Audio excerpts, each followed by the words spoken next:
Hey folks, my guest today is Arnaud Belenga. He's the co-founder of Break Cold, a personalized sales outreach tool. He's documenting their journey from 0 to 20K in MRR on Twitter, loves skateboarding, and is based in France, which we love. Arnaud, you ready to take us to the top? Yeah, thanks for having me, Nathan. You bet. So is Break Cold your first SaaS company? Yeah, it's actually our first SaaS company. Basically, with my co-founder, we met a year and a half ago during a hackathon in France. And at the time, I was a trainee lawyer. Yeah, he was a developer, and I always had this drive for entrepreneurship. And I say, you know what? Let's put some savings and take a flat together after I finished my studies. And this is what we did 8 months ago. We took a flat outside of Paris to do SaaS 7 days a week. And after a few iterations, we ended up with Breakall, which is our first SaaS project. Yeah. So what? Tell me what it is. What are customers paying you for? Customer are paying for, you mean in terms of pricing plans? So no, what's the tool do? My audience doesn't know what the tool does. What do you guys do? Yeah, so it's basically a personalized sales outreach tool. So the pain point we had with our side projects before was when I was prospecting, I spent a lot of time personalizing the first lines. And so in late December last year, we started to play a bit with the AI, and we built our own AI models to personalize your sales outreach. So for example, if you import a CSV with the LinkedIn URL of your prospect and if your prospect has the website URL or a LinkedIn URL, we're able to generate 4 different first lines per prospect at scale. And then we are a cold outreach tool, so you can personalize at scale your first lines and then put it into your email sequences. Okay, so you're helping with copy, like copy AI, but then also helping with sending, like Lemlist. Yeah, exactly. It's a mix of it's pretty much a mix, I would say. That's great. Yes. And so what do you charge? What are customers paying on average per month? Yeah, right now we have 3 plans. So you have this warm-up thing where you can where we help you to improve your email delivery, and it's $29 per month. And then the upper plans are $49 per month and $99 per month. But initially, the price were way lower, and we learned along the way that that we had to double the prices. And since we did, we doubled the conversion rate. So it's good. So let's talk about doubling the price in a second. But first, I don't want to bury the lead. Arnaud, where are you at today in terms of monthly recurring revenue? Yeah, right now it's pretty new. It's been 3 months and a half, 4 months now. And we're about to break 2,000 in monthly recurring revenue. So still not how many paying customers? We have 53 paying customers. 53. Okay. So we can take 2,000 in MRR divided by 53. Your average customer is paying about $37 per month. Yeah, right now it is. Yeah, about I see. that. So I want to talk about doubling pricing, but before we do that, how did you get the first 5 customers? Do you remember? Yeah, actually, I was starting to kind of build my personal brand on Twitter. And so I was building in public because it's a thing in Texas on Twitter. And this is how we got our first 5 paying customers. Like 1 week after releasing the MVP, we got our first MRR paying customers. And then the week afterward, we got other customers like that. So thanks to Twitter and not cold emails in the first place. Mm-hmm. How many Twitter followers did you have when you started? So I started in mid-November. I had 0 followers. Now I have almost 7K followers.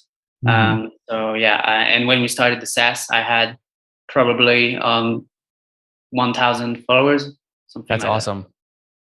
Oh, what's going on there, YouTube? Good to see you guys. Now imagine this. You love watching these interviews with SaaS founders, but imagine if we took all of the valuation data out from over 2,807 interviews I've done manually.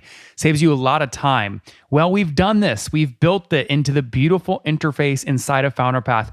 Check this out. I'll show you how you can access this in a second, but you log in, you connect your Stripe account, you see your valuation real time, you can see what it changed over the past 88 days, and even set goals for valuation this year. Now, the secret to valuation is there's many different ways to value a SaaS business. So the reason you're going to see 3 or 4 different valuations inside of your FounderPath dashboard, this is all free by the way, is because depending on who's doing the buying of your SaaS company, you're going to get a different valuation. A VC is going to pay a different valuation. Private equity firm is different. If you're going to do a minority sale, that's different. And if you sell the whole business, that's a different valuation. You can see all those when I hover over here. Right, so the teal is what a VC would pay, yellow is what private equity, and red is if you sold the whole thing outright. Now, what's cool about this is not built off random data. Again, you guys hear these interviews on YouTube. All these data are built from real-time valuation data points founders share with us on the show. So traction, 1.2 million, seed round, 3.7 raise, they sold 22% of their business. Go in here and filter by the event. Maybe you only want to see companies that have sold the whole business. Well, here are a bunch that have been acquired, the valuation and the multiple. Maybe you're going out right now and you're raising your seed round. Well, go in here and look at all this recent seed deals that went down, what they raised, what valuation they raised at, and what percent that they sold. There's never been a larger data set of SaaS valuations than what you can get now inside of FounderPath, and we're thrilled to bring it to you. All right, we're going to go back to the YouTube video here in a second, but if you want to check this tool out, if you want to jump in and sign up, you can check it out for free to get your valuation at this link, founderpath.com/products/valuations. Or if you go to founderpath.com and hover over products, click on get your valuation here and go ahead and sign up to give it a whirl. Again, all that valuation data live right inside the platform. I hope to see you there. All right, let's jump back into the interview.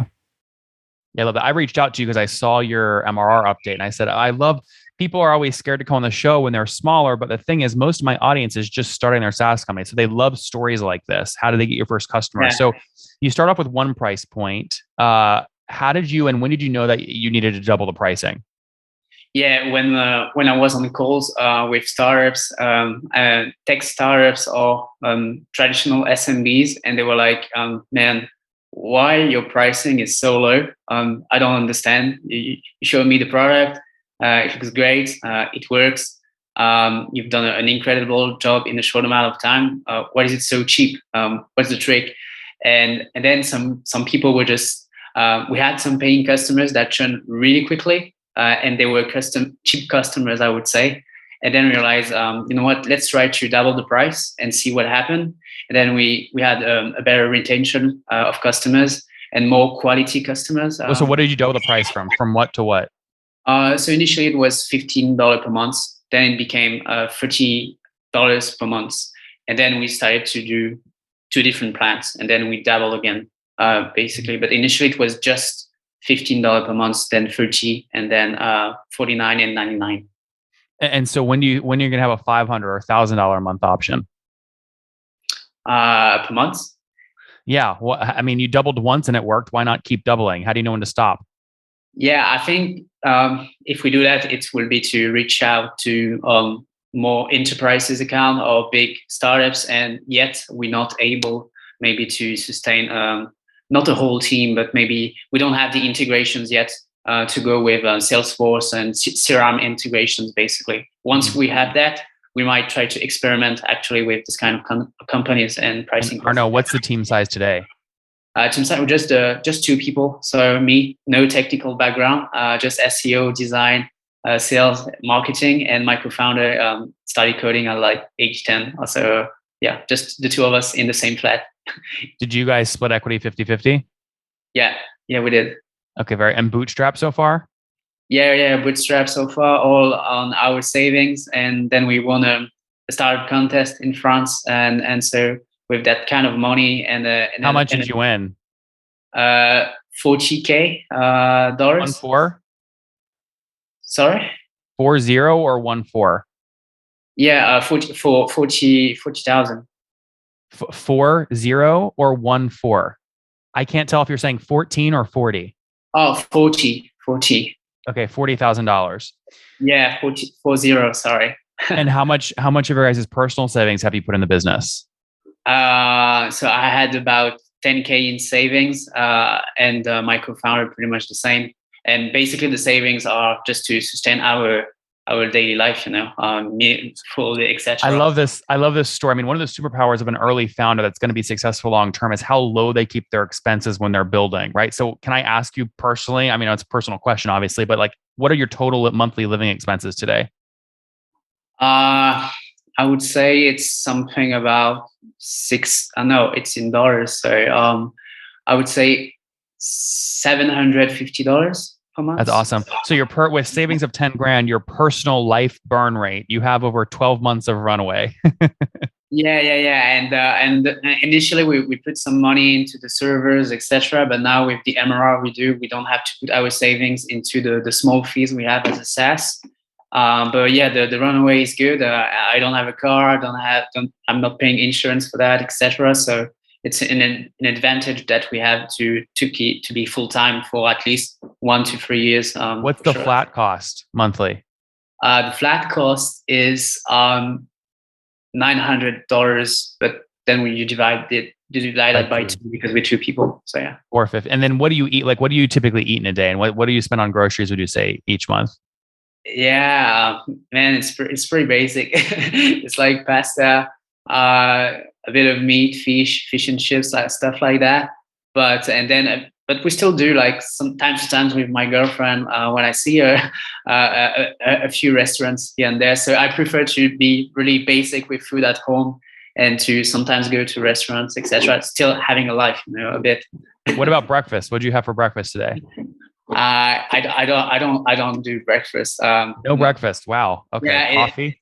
Yeah, since I was born, I don't do breakfast. No coffee, so I don't do. There's nothing.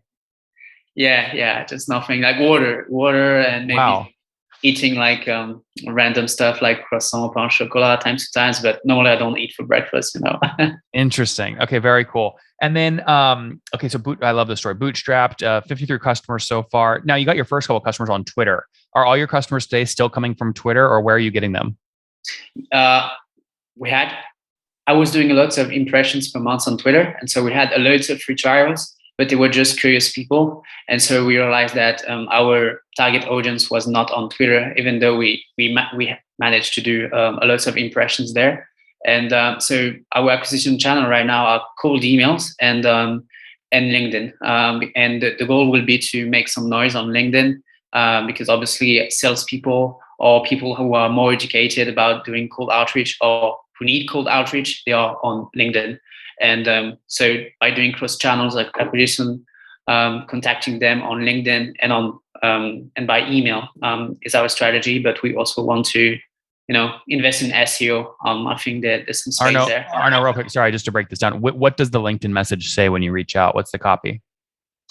You mean if it's automated or not? Because we don't automate stuff when it comes to LinkedIn. Well, no, then don't. Yeah, I'm talking about you. Your LinkedIn strategy. Yeah, it's very the same as what I would do with emails. So I had the person on LinkedIn, and when he or she accept my request, I will use Breakall to generate the first line to not to think less about it. Yeah, but what would it be? Like, give me an example of what that line might be. So it will be, hey Nathan, I don't know your bio on LinkedIn, but if we take my bio, for example, it will be, hey Arnaud, so you studied 7 years to become a tax lawyer, and then you shifted career to become a startup founder. Awesome. And then there will be a message like, yeah, would love to connect, something like that. But why would someone respond? Like, why? But my first reaction, if I got that message, would be, well, why does this guy want to connect? Yeah, well, it's the message I would send after the invite that has been accepted, because the goal is to just start a conversation. People don't want to be a salesy person, and so I would just spot something on your profile just to start a conversation. And I understand that, Arnaud. I understand that. But what's so, hey, Arnaud, saw you studied 7 years to become a tax lawyer, then shifted. Awesome. Is that all? Or are you asking for something? Like, what's the next step? Yeah, the next step would be, I'm happy to share tips and learnings with you about cold outreach. If you're doing it, let's talk. Something, just a quick CDA like that. I see. And when you send out 100 of those, how many of them typically respond? I would say 20%. 20% okay, so when it's pretty high. LinkedIn. Yeah, 20% response rate. Interesting. Well, it sounds like you're milking that right now. We'll see how it turns out, and hopefully you come back on in 6-12 months, give us an update, or people can follow you on Twitter, which is great. What's your Twitter handle? Twitter handle is Arnaud Bellinga CX. CX. So, And last name is Belinga, Belinga, CX. yeah, exactly. Very cool. Okay. And first line of code, I know you officially launched 4 months ago, but when did you guys write the first line of code for this? 4 months ago. Okay. It was 4 months ago. So you We, launched, we built the MVP in 2 weeks, basically. got it. So like December 2021. Precisely, we bought the domain December 26th, and Mathieu started coding that day. So I have the precise date, December 26th. That's awesome. You guys were bored the day after Christmas, huh? Yeah. All right. Very cool. What anything else I missed about the story that you want to touch on?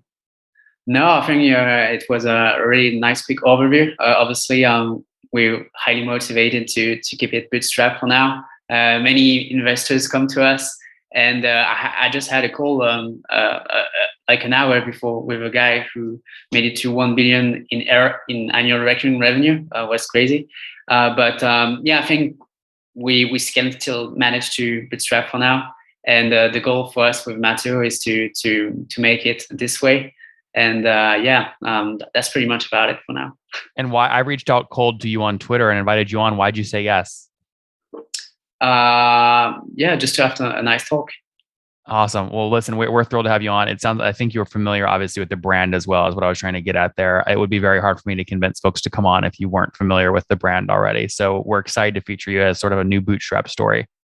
Yeah, thanks. Thanks a lot. All right. Arnaud, let's wrap up here with the famous five. Number one, favorite business book. 0 to 1, Peter Thiel. Number two, is there a CEO you're following or studying? The CEO of Vid.io, Sabah. Yeah, that's a great story there. Number three, what's your favorite online tool for building Break Cold? Online tool, you said? Yep. I would say Figma. Figma. Number four, how many hours of sleep do you get every night? 7. And situation, married, single, kids? In couple, not married yet. No kids. And how old are you? 26. 26. Last question. Something you wish you knew when you were 20. Don't stop uni. Start now. Don't stop what? Don't stop uni. Stop university and start now. Start now. Guys, there you have it. Breakcold.com, helping folks do better cold outreach. Think of it almost like copy.ai to come up with copy plus a lem list and then actually do the outreach. They're growing nicely, 53 customers, $2,000 in monthly recurring revenue. Just in a team of two, Arnaud and his developer CTO, they split equity 50-50 at the start, bootstrap to date. We'll see what happens next. Arnaud, thanks for taking us to the top. Yeah, thanks you very much. See you soon. Bye. One more thing before you go. We have a brand new show every Thursday at 1 p.m. Central. It's called Shark Tank for SaaS. We call it Deal or Bust. One founder comes on, 3 hungry buyers. They try and do a deal live, and the founder shares back-end dashboards, their expenses, their revenue, ARPU, CAC, LTV, you name it, they share it. And the buyers try and make a deal live. It is fun to watch every Thursday, 1 p.m. Central. Additionally, remember, these recorded founder interviews go live. We release them here on YouTube every day at 2 p.m. Central. To make sure you don't miss any of that, make sure you click the subscribe button below here on YouTube, the big red button, and then click the little bell notification to make sure you get notifications when we do go live. I wouldn't want you to miss breaking news in the SaaS world, whether it's an acquisition, a big fundraise, a big sale, a big profitability statement, or something else. I don't want you to miss it. Additionally, if you want to take this conversation deeper and further, we have by far the largest private Slack community for B2B SaaS founders. You want to get in there. We've probably talked about your tool if you're running a company or your firm if you're investing. You can go in there and quickly search and see what people are saying. Sign up for that at nathanlatka.com/Slack. In the meantime, I'm hanging out with you here on YouTube. I'll be in the comments for the next 30 minutes. Feel free to let me know what you thought about this episode. And if you enjoyed it, click the thumbs up. We get a lot of haters that are mad at how aggressive I am on these shows, but I do it so that we can all learn. We have to counter those people. We got to push them away. Click the thumbs up below to counter them and know that I appreciate your guys' support. All right, I'll be in the comments. See ya.